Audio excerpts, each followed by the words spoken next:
Assalamualaikum warahmatullahi wabarakatuh. Halo semuanya, perkenalkan saya Mutiara Yulia Sinta, mahasiswi dari Institut Agama Islam Negeri Langsa, Fakultas Ekonomi dan Bisnis Islam, Prodi Perbankan Syariah. Ini podcast pertama saya. Maafkan kalau saya gugup dalam berbicara ya. Podcast kali ini saya mengangkat tentang tradisi pesiju dalam masyarakat Aceh. Pada masyarakat di Nangro Aceh Darussalam, adat istiadat telah memberikan tempat yang istimewa dalam perilaku sosial dan agama. Hal ini dibuktikan dengan ungkapan adat dengan hukum syariat Islam tidak dapat dipisahkan atau sudah menyatu seperti zat dengan sifatnya.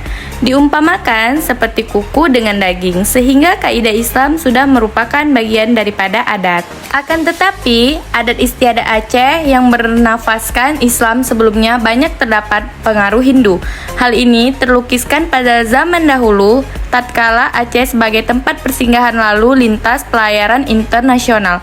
Dalam rangka hubungan perdagangan bahkan ada yang sampai menetap di Aceh. Masuknya pengaruh Hindu ke dalam kebudayaan dan adat istiadat Aceh disebabkan karena pernah terjadi suatu hubungan yang luas antara Aceh dan India pada masa lampau, sehingga ada beberapa kepercayaan dari masyarakat Aceh seperti pesiju, yaitu tepung tawari, upacara boh gaca, yaitu memberi inai, kanduri blang, yaitu syukuran ke sawah, upacara petron ane, yaitu turun anak, dan lain-lain dianggap bagian dari unsur budaya Hindu yang tidak pernah luntur dalam kehidupan masyarakat Aceh saat ini.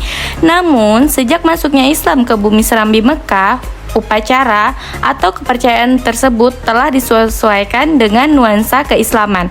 Segala sesuatu pekerjaan dimulai dengan bismillah dan doa selamat serta salawat Nabi. Upacara pesiju disebut juga tepung tawari. Pada masyarakat Aceh, upacara ini dianggap upacara tradisional simbolik dari pemohonan keselamatan, ketentraman, kebahagiaan, perestuan, dan saling memaafkan.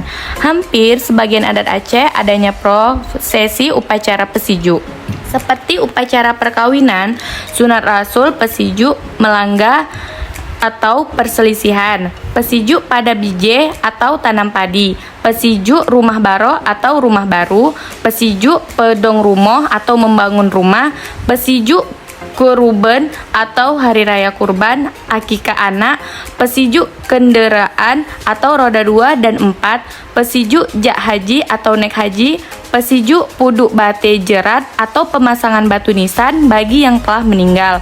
Pesiju juga dilakukan tatkala adanya pergantian seorang pemimpin dari perangkat desa sampai gubernur, bahkan setiap ada tamu kebesaran daerah juga adanya prosesi upacara pesiju. Biasanya dalam pelaksanaan upacara pesiju dihadirkan seorang tengku atau ulama atau orang yang dituakan, biasa disebut dengan majelis adat, sebagai pemimpin upacara.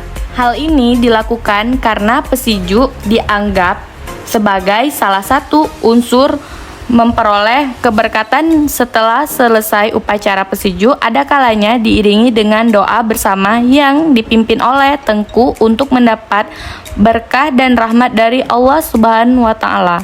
Macam upacara pesiju, yang pertama ada pesiju melangga, yang kedua ada pesiju pade bije, yang ketiga ada pesiju tempat tinggai, yang keempat ada pesiju pedong rumoh, yang kelima ada pesiju kerebun, yang keenam ada pesiju kendaraan.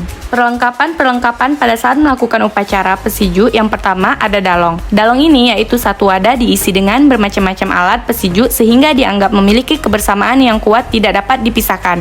Dan yang kedua ada bulekat, yaitu beras yang berwarnanya kuning ataupun putih, supaya yang dipesiju ini dapat memberi manfaat bagi orang lain dan dipesiju dalam ketentraman menuju jalan yang benar.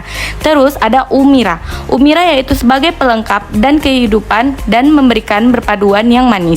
Terus ada brepade. Brepade, makna brepade yaitu sifat padi semakin berisi makin merunduk. Maka diharapkan bagi yang dipesiju supaya tidak sombong bila mendapatkan keberhasilan dan berasnya itu sebagai makanan pokok masyarakat.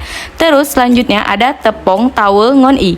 Makna tepung tawar dan air untuk mendinginkan dan membersihkan yang dipersuju supaya tidak terjadi hal-hal yang dilarang agama.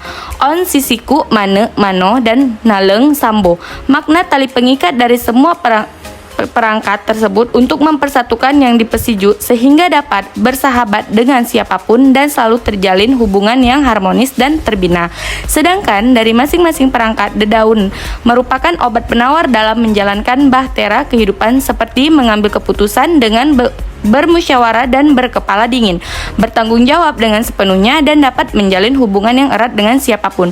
Terus selanjutnya ada glo, yaitu jika yang dipesiju tersebut melakukan aktivitas sebaiknya, hasil yang didapatkan disimpan dengan sebaik-baiknya.